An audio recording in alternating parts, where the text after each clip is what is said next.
সাহিত্যলৈ অন্য এক অৱদান। বৰ্তমান সময়ত মানৱ সমাজে কিতাপ পঢ়াটো বন্ধ কৰিবলৈ ধৰিছে আৰু মানুহে কিতাপ পঢ়িব এৰাৰ বিপৰীতে সাহিত্যলৈ আগবঢ়াইছে এক অন্য এক অৱদান। মোৰ গ্ৰন্থখনৰ নাম নিৰ্বাচিত প্ৰবন্ধকৰণী।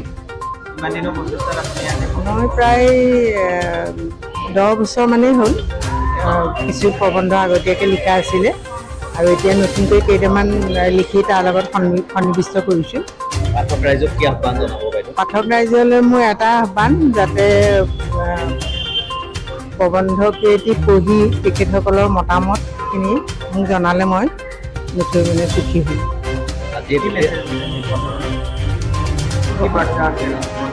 গ্ৰন্থখনৰ বাৰ্তা মই জ্যোতিপ্ৰসাদৰ ওপৰতো লিখিছোঁ।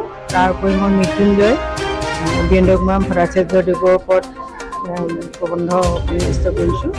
তাৰ উপৰি চন্দ্ৰকুমাৰ আগৰৱালা আৰু বীণা বৰুৱাৰ জীৱনৰ বাটত। সেইকেইটা প্ৰবন্ধ মই অৱশ্যে আজিৰ পৰা কিছু বছৰ আগতেই লিখা, বাকীকেইটা প্ৰবন্ধ মই পিছতহে লিখিছোঁ। আৰু সেইকেইটাতো তেনেকৈ বিভিন্ন ব্যক্তিৰ ব্যক্তিত্ব প্ৰকাশ কৰিবৰ কাৰণে যত্ন কৰিছোঁ।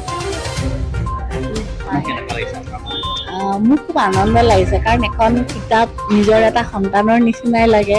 কিতাপখন হৈ যোৱাৰ লগে লগে এটা সন্তান জন্ম হ'লে যেনেকুৱা লাগে তেনেকুৱা লাগে।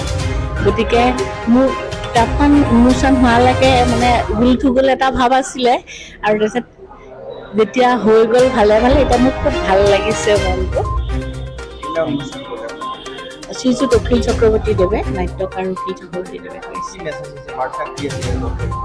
মোৰতো নিৰ্বাচিত গল্পটো বেলেগ বেলেগ গল্পৰ বেলেগ বেলেগ মেছেজ, যেনেকৈ